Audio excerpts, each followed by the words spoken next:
제목은 나그네 서름이 아닌 순례자의 영성으로 살다, 이렇게 말씀의 제목을 삼았습니다. 경북 성주시에 가면, 성주시인가요? 성주군인가요?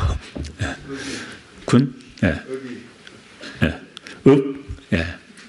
성주에 가면 이 백난초 선생을 기리는 노래비가 있다고 합니다. 3개가 있는데 그 중에 2개의 그 노래비에 새겨져 있는 노래가 나그네 서름이라고 하는 노래입니다. 노래를 꼭 불러보고 싶지만 설교 시간이라서 부를 수는 없고, 오늘 또 걷는다마는 정처 없는 이 발길, 여러분 익숙한 노래이실 겁니다. 3절 가사를 보게 되면 이렇게 되어 있습니다. 낯익은 거리다마는 이국보다 차워라.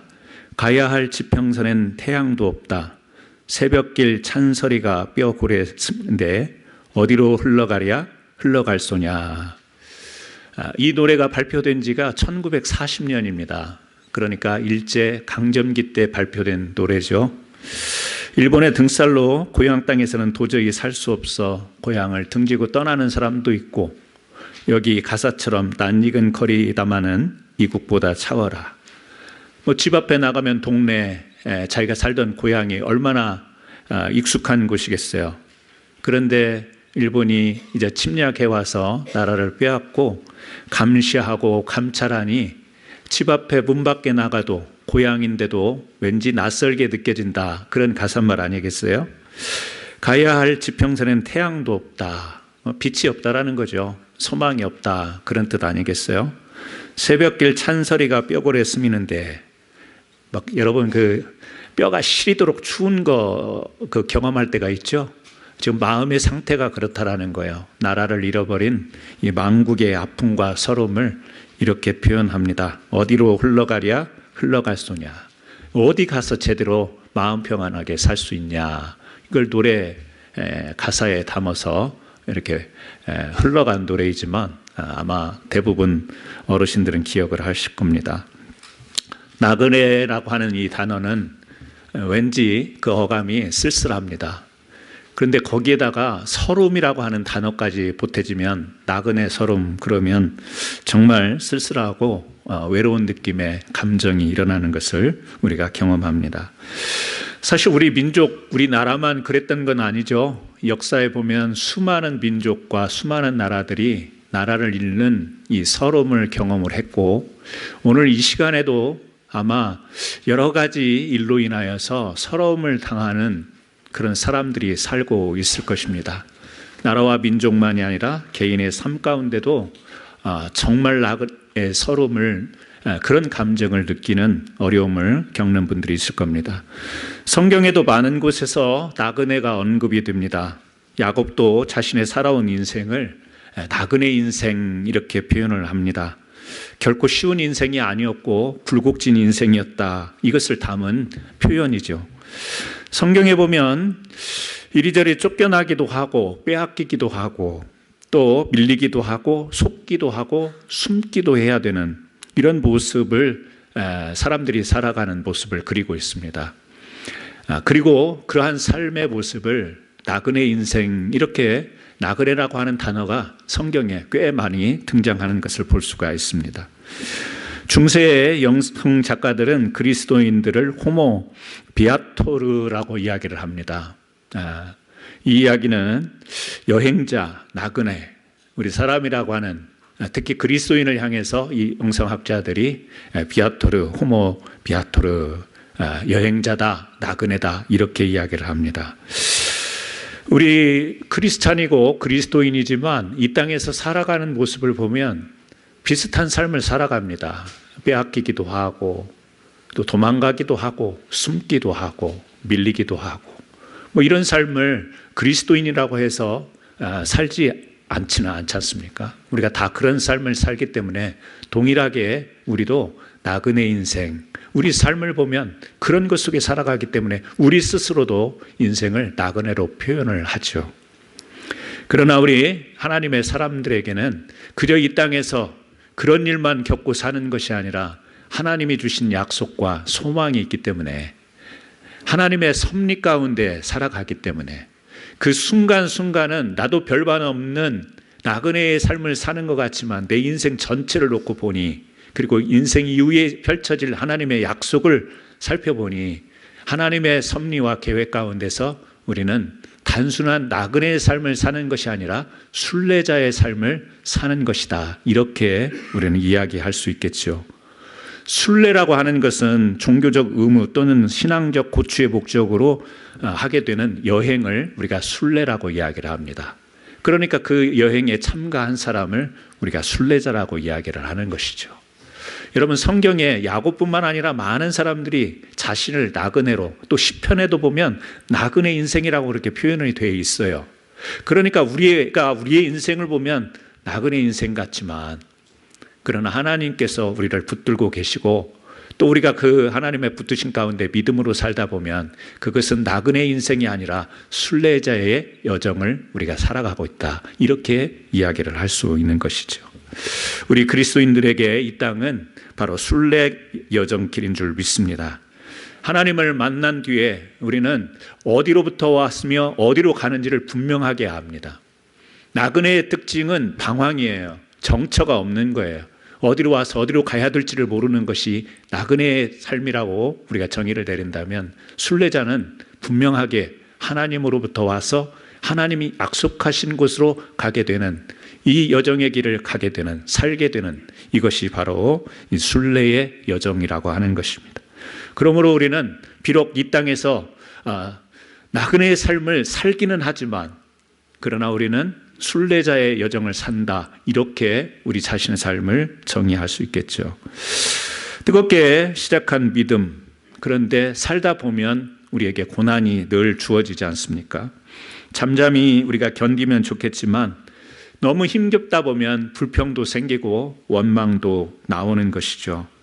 우리 산다라고 하는 것이 얼마나 굴곡이 심하고 또 어려운 것인지, 작은 믿음 하나 붙들고 우리가 이 험난한 세상을 살아간다라는 것이 결코 만만한 것이 아니라는 것이죠.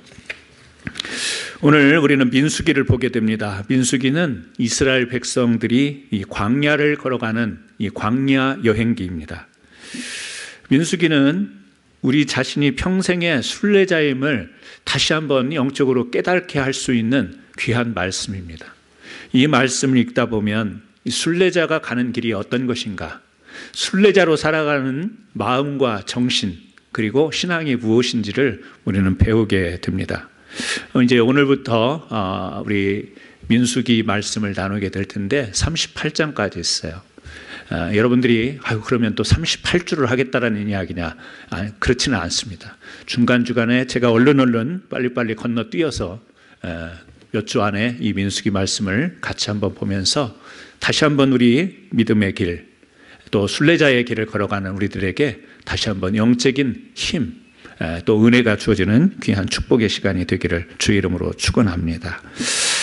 약속의 땅을 향한 이 순례자의 길이라고 민수기를 이 대상인 이스라엘 백성을 향해서 붙이기에는, 여러분이 민수기서를 많이 읽어서 잘 아시겠지만 이 순례라고 부르기에는 너무 민망한 내용들이 많이 나옵니다. 순례의 길이면 순례자다운 삶을, 순례자다운 여정을 걸어가야 되는데, 순례라기보다는 오히려 방황에 가까운 모습을 이스라엘 백성들은 우리들에게 보여주고 있기 때문에 그렇습니다. 오늘 또 하나님은 우리가 이 땅에서 방황하며 헤매이며 정처 없이 사는 나그네로 살기보다는 하나님께서 약속하신 바를 소망 삼고 믿음의 진을 두벅두벅 해 나갈 수 있는 이 순례자로 살기를 원하실 텐데, 우리가 어떻게 사는 것이 이 순례자의 삶을 사는 것인가를 오늘 민수기를 통해서 두 가지로 우리가 생각해 보면서 그 삶을 배우기를 원합니다. 민수기 잘 아시는 대로 영어로 Numbers입니다. 이름대로 백성의 수를 세는 그런 내용이 나오는 책입니다. 모세가 출애굽 이후에 이제 가나안 여정으로 가는 길에 두 번의 인구 조사를 하게 되죠. 첫 번째 인구 조사는 1장부터 10장까지 나오는 내용인데, 바로 출애굽을 나온 1세대의 기록을 담고 있습니다. 그러니까 애굽에서 이제 노예 생활을 하다가 홍해바다를 건너서 광야로 나온 1세대.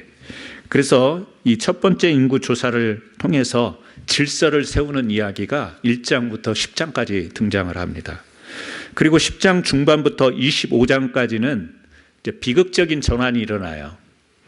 여기에는 무질서와 혼돈, 이 방황의 이야기가 기록이 되어 있습니다. 굉장히 분량이 많죠. 그 이야기가 광야로 하나님의 그 인도하심을 따라 이스라엘 백성들이 광야에 나왔는데 방황해요. 질서가 없습니다. 혼돈스럽습니다. 이런 내용이 바로 민수기 중간에 등장을 하는 겁니다. 그리고 26장부터 36장까지는 또 한 번의 인구 조사가 실시가 되는데 이번에는 다음 세대의 수를 세면서 다시 새롭게 질서를 잡는 내용입니다. 이 전체 기간을 38년 6개월 내지는 39년까지로 그렇게 보고 있는데 이 민수기의 시작은 이제 하나님이 순례를 떠나는 사람들을 준비시키는 말씀으로부터 시작이 돼요. 그러니까 오늘 우리가 읽은 이제 앞부분만 읽었습니다만 이 순례의 길을 가는 이스라엘 백성들에게 순례자의 자세로 가는 이 준비, 이 마음의 준비, 자세의 준비, 이 이야기를 하는 겁니다. 오늘 말씀을 보게 되면 2년 2월 1일 이렇게 나와 있죠. 그러니까 출애굽한 지 1년 1개월이 지났다라는 이야기예요. 1년이라는 시간이 지난 뒤에 지금 하나님께서 이 광야 음악에서 모세에게 제일 먼저 하시는 말씀이 인구의 숫자를 세어보라는 거예요. 사람의 숫자를 세어보라는 겁니다. 그런데 그 사람의 숫자를 세어보는데 제한을 합니다. 뭐냐면 첫째는 남자, 두 번째는 남자인데 20세 이상, 그리고 세 번째는 싸움에 나갈 만한 자, 싸움에 나가서 전장에 나가서 싸울 수 있는, 그러니까 신체적으로 좀 어려움이 없는 이제 이런 사람으로 그렇게 세 가지 조건에 맞는 사람의 숫자를 세라는 것입니다.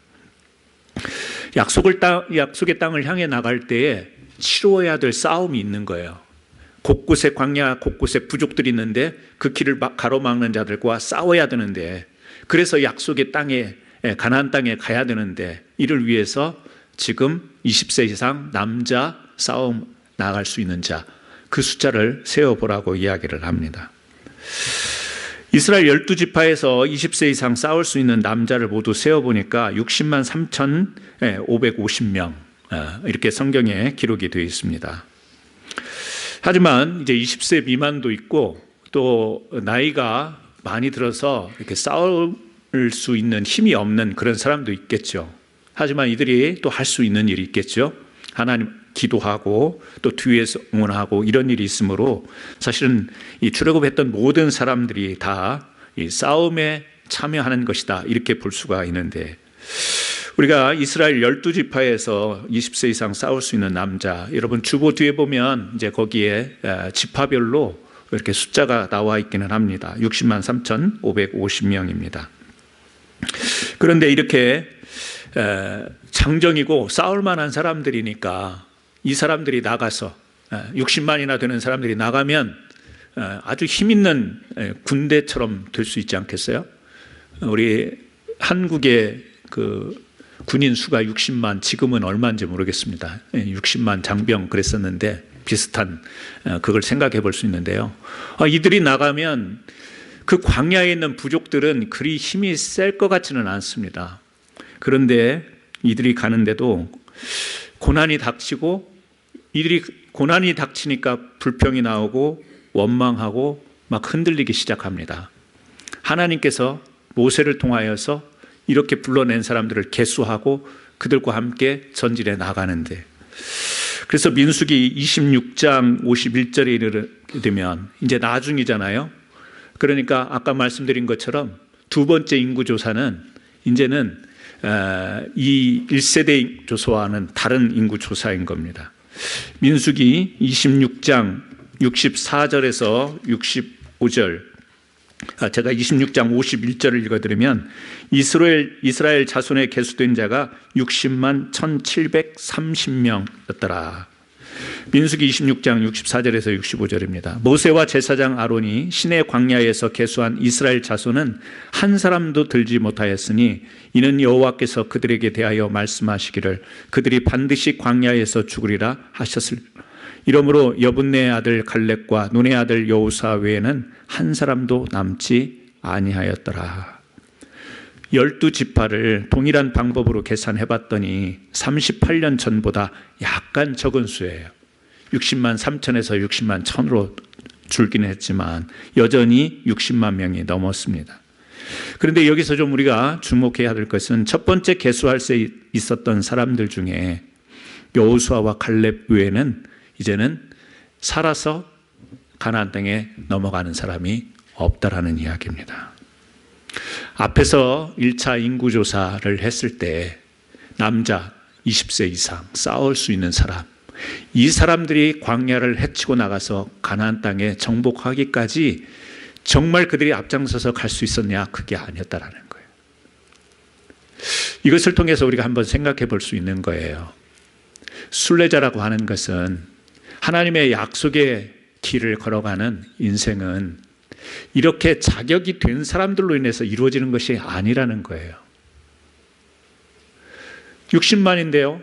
남자들인데요. 20세 혈기왕성한데요. 이 사람들로 인해서 약속의 땅에 이르는 게 아니고 어찌 보면 이 사람들은 강한 청년들, 강한 힘 있는 장년이 아니라 믿음에 있어서는 아주 어린아이와 같은 그런 존재였다라는 것을 우리들에게 반증하고 있는 것 아니겠어요? 여러분 60만이 나가면 약속의 땅에 이르를 수 있는가? 아니라는 이야기예요. 20세 이상의 힘 있는 자들이 가면, 청장년들이 가면 약속의 땅에 도달할 수 있나? 그게 아니라는 이야기죠. 싸울만 해서 죽였는데 그 사람들이 싸워서 정복을 했는가? 그게 아니라는 거예요. 오히려 그 안에는 방황이 있었고 무질서가 있었고 혼란이 있었고 불만이 있었고 불평이 있었던 거예요. 여러분 우리 순례의 길은 우리가 어떤 자격이 되어서 그렇게 가는 것이 아닙니다.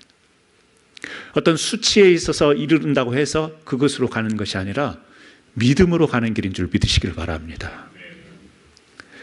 병원에 가면 피검사를 하면 괴로워요. 왜냐하면 당뇨 검사를 했더니 피검사를 했는데 당신 보도에 있으니까 운동하고 살을 더 빼야 된다. 아니 여기서 살을 더 어떻게 빼요? 체중 감량하고 먹는 거 조절하고 그렇지 않으면 이 숫자 넘어가면 당신은 당뇨가 되는 거야. 당신 지금 수치가 콜레스테롤이 이만큼 됐기 때문에 조금 지나면 약 먹어야 돼. 막 겁을 줘요. 그러면 그 병원 갔다 온 날은 되게 그래요. 밥도 막 안 먹고 싶고 나가서 뛰어들 것 같고 그런데 하루 지나면 다시 제자리이긴 하지만 여러분도 병원에 가서 피검사 해가지고 정상인 사람이 몇 명이나 될까요? 제가 볼 때는 다 비정상이에요. 그러니까 피검사에 의해서 우리 사람을 분류한다면 거의 다 비정상적인 사람들로 모여 있는 거예요. 지금 여기에. 저도 마찬가지고요. 연세가 드실수록 우리 사람이 노화되기 때문에 그런 기준에 의하면 다다르지 못해요. 건강하다라는 말을 하기가 어렵습니다. 건강만 그런 게 아니라 부유함과 가난함도 다 수치잖아요. 얼만큼 가지고 있는가. 얼만큼이라고 하는 수치. 돈 건강의 문제만 그렇습니까? 우리가 살아가는 모든 세상에 다 숫자로 판가름 나는 평가되고 판단되는 그런 삶을 우리가 살고 있지 않습니까? 그런데 그런 수치에 맞춰서 제대로 살아갈 수 있는 사람이 얼마나 돼요? 그런 숫자에 맞춰서 우리가 정상적이다 이렇게 살아갈 수 있는 사람이 얼마나 되겠냐라고 하는 거예요. 믿음이라고 하는 것도 그렇습니다. 믿음이라고 하는 것도 우리가 그 숫자에 맞춰서 믿음 이걸 이야기하는 게 아니에요. 60만이 됐으면 충분히 가나안 땅에 갔었어야 돼요. 20세라고 하는 그 나이의 숫자 이상이 됐으면 갔었어야 되네요. 그런데 그렇지가 않았어요. 그렇지 못했어요. 여러분, 우리가 살아가는 길은 숫자로 되어지는 것이 아닙니다. 조금 수치가 정상적으로 건강에 어려움이 있어도 내가 생각하는 숫자만큼 여러분의 자산이 안 되어도 여러분은 믿음으로 하나님이 약속하신 그 길을 갈 수 있는 줄 믿으시기를 바랍니다. 그리고 그렇게 살아가야 될 줄로 믿습니다. 오늘 숫자가 힘이 아니에요. 뭐예요? 믿음이 우리의 힘이 되어야 하는 것입니다. 어떤 문제가 와도 하나님을 붙들 수 있는 이 믿음이 필요했는데 문제가 오기 시작하자 이스라엘 백성들은 거기에서 원망과 불평과 수많은 말들이 쏟아져 나옵니다. 지도자를 향해서 불평합니다. 원망합니다. 자기네들끼리도 그렇습니다. 여러분, 그런 문제가 생길 때 하나님을 붙들 수 있는 이 믿음의 힘, 끝까지 주님이 약속하신 말씀을 붙드는 힘, 이것이 믿음의 힘이고 이것이 영성의 힘인 것입니다. 저는 우리 사랑하는 성도 여러분들이 비록 우리가 살아가는 모습 속에는 나그네의 모습이 있습니다. 우리도 좀 힘든 게 있고 우리가 살아가면서 서러운 것 경험하지 않은 사람이 계실까요? 네, 서러움. 네. 아마 이렇게 저렇게 살아가면서 서러움이라고 하는 감정이니까요. 느낌이니까. 야, 서럽다.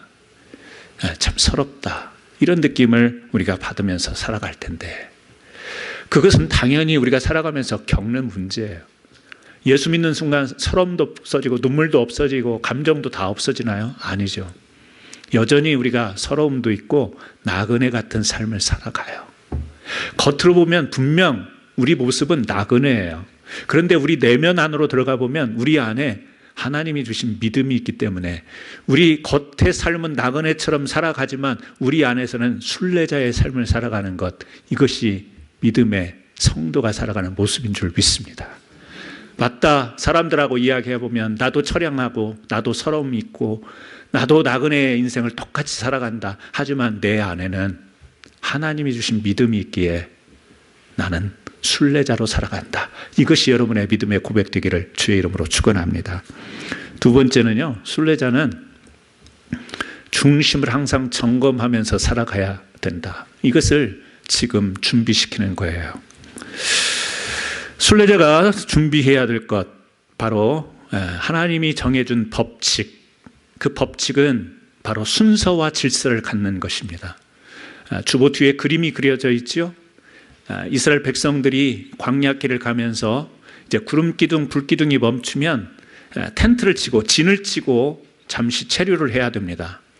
그것이 사실은 오랜 세월이었어요. 그때에 진을, 천막을 치는 위치를 하나님이 다 정해 주셨어요. 그래서 성막을 중심으로 해서 동서남북으로, 또 그리고 이제 구름기둥이 이동하면 그 구름기둥을 따라서 법궤를 앞세우고 이스라엘 백성 12지파가 이제 행진을 해야 합니다. 가나안 땅을 향해서 나가는데 거기에도 이제 순서가 있죠. 세 지파씩 무리를 지어서 팀이 돼서 유다 지파, 루벤 지파, 에브라임 지파, 단 지파, 그 지파별로 이렇게 순서대로 진행하는 것을 볼 수가 있습니다. 여기에 보시면 성막이 이스라엘 백성들의 진을 쳤던 그 중심의 성막이 있죠. 텐트고 이동식이기 때문에 계속 옮겨야 했지만은 항상 그 중심에는 성막이 있습니다. 이미 여러분들이 잘 아시는 것처럼 이스라엘 백성들 12지파가 바로 하나님의 임재를 상징하는 이 성막을 중심으로 해서 진을 쳐야 된다는 것을 알고 있습니다. 그 말은 결국에 그들이 순례의 여정을 가더라도, 그들이 정착하여 살더라도 하나님을 예배하며 하나님 중심으로 하나님의 임재 속에서 살아야 됨을 이렇게 법규로 정해서 이들에게 말씀으로 지키며 살아가도록 한 것입니다. 여러분, 하나님이 이스라엘 백성과 함께 하심 그 중심에 계십니다. 그 중심에 계실 뿐 아니라 그들에게 임재를 하세요. 그것을 통하여서 이스라엘 백성들은 하나님 안에서 질서를 갖게 되는 거예요. 순서를 갖게 되는 거예요. 질서와 순서가 우리 일상생활에서 뒤바뀌어 버리면 굉장히 어지러운 일들이 생기죠. 여러분 그런 경험 하지 않습니까? 특히 미국에 오면 무슨 퍼니처를 다 사와서 이렇게 다 어셈블리를 해야 되는 그런 게 많아요. 너트 하나 이렇게 해야 되는데 순서 잘못하면 다시 다 뜯어야 됩니다. 옷 입는 것은 익숙해서 이 겉옷 입고 속옷 입는 사람은 없겠지만 그 순서라는 게 있지 않습니까? 음식도 먹는 순서가 있습니다. 물론 어떤 분은 디저트부터 먹고 애프타이저를 나중에 드시는 분도 보긴 했어요. 문화에 익숙하지 않아서 그럴 수도 있지만 모든 게 순서가 있습니다. 그리고 질서라는 게 있습니다. 그래야 우리 사람이 사람답게 살아갈 수 있는 거예요. 그리스도인들, 순례자는 하나님의 질서와 순서에 따라 살아가야 순례자의 삶을 살 수 있는 거예요. 그걸 놓치면 나그네의 삶을 계속 살아갑니다. 방황합니다. 어디서 출발을 해야 될지, 어디로 가야 될지 몰라요. 왜? 순서와 질서를 놓쳐버리면. 하나님께서 이스라엘 진 가운데 성막을 두시고 그 중심을 보게 하신 것, 그리고 그 진에서 이탈하게 되면 그들은 순례자의 여정에 참여할 수가 없어요. 이탈해서는 안 됩니다. 자기네들이 동쪽인지 남쪽인지 서쪽인지 있어야 될 자리를 항상 성막을 중심으로 놓치지 않아야 그들이 순례의 길을 갈 수 있는 거예요. 우리가 이렇게 생각해 보면 우리가 믿음의 길을 걸어가면서도 이 믿음의 길에서 내게 정해주신 그 길을 이탈하는 사람들이 있습니다. 예수 믿는 사람들인데, 교회 신앙생활을 하는 사람들인데도 가끔 가다가 자기가 있어야 될 자리를 이탈하는, 자기 진을 이탈하는 사람들이 있어요. 그러면 그 중심이 보이지 않게 됩니다. 그러면 결국에는 자기 삶의 질서를 잃어버리게 되고 자기의 삶의 순서를 잃어버리게 되면 그것이 바로 뭐냐면 방황이에요. 방랑자가 되는 겁니다. 나그네가 되는 거예요.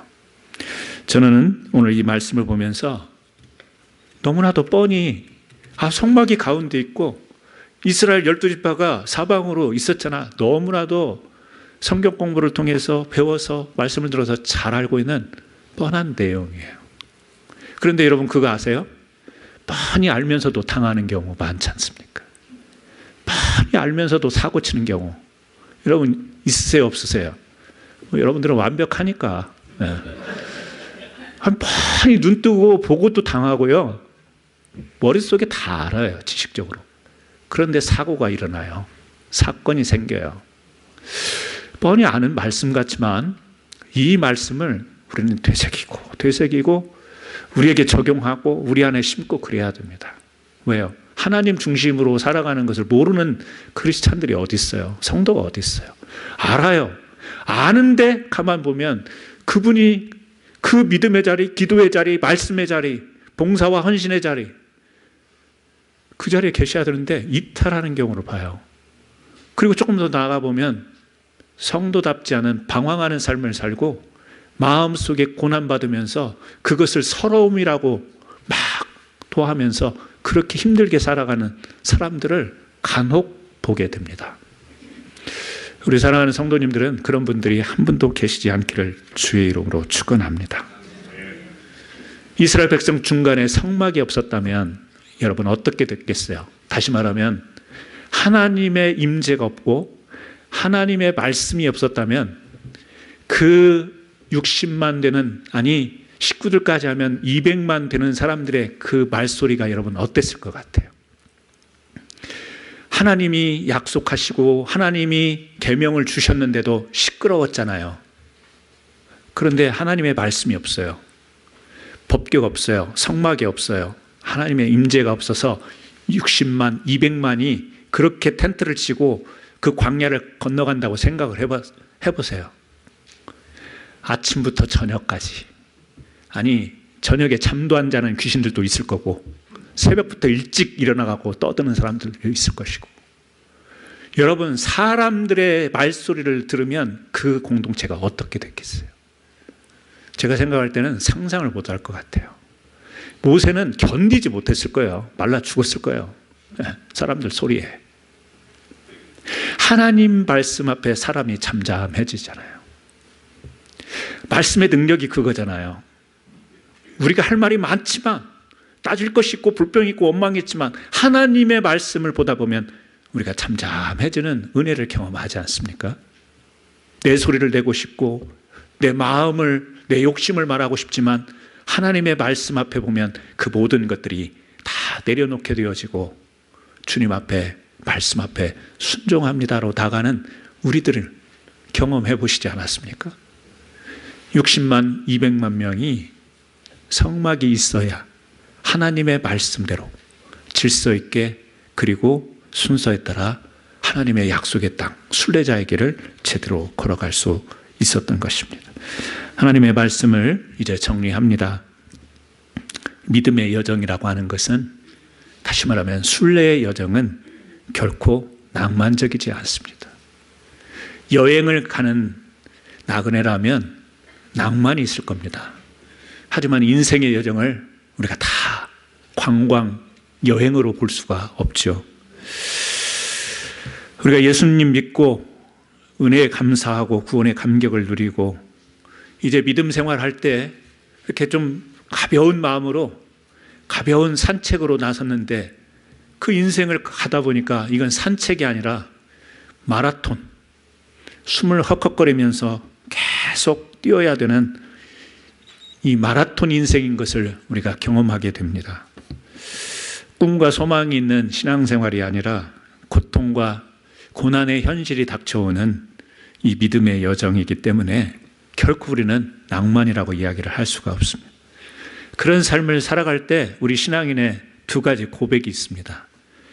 그럼에도 불구하고 그런 삶을 뚫고 나갈 수 있도록 인도하신 하나님께 하나님 감사합니다, 이런 고백이 우리에게 있어요. 또 하나의 고백은 그런 삶에 지치고 낙심되고 이길 힘도 없다가 보니까 내가 기대하는 것처럼 이루지 못할 때 하나님 섭섭합니다. 말로 표현하지 못하지만 우리 마음속에 묻어둔 단어가 섭섭이죠. 하나님이 조금만 더 복을 주신다면, 하나님이 조금만 더 붙들어 주신다면, 하나님이 조금만 개입해 주셨더라면 내가 이 위기를 모면하고 이 문제를 딛고 이 고난을 헤쳐서 나갈 텐데 아쉽습니다, 서운합니다, 섭섭합니다. 하나님 감사합니다와 서운합니다, 이 두 가지가 우리가 가지고 있는, 순례의 길 가운데 가지고 있는 감정이에요. 이 두 가지의 현실의 차이를 조율할 수 있는 것이 있는데 그게 뭐냐면 영성이라고 하는 거예요. 하나님 감사합니다.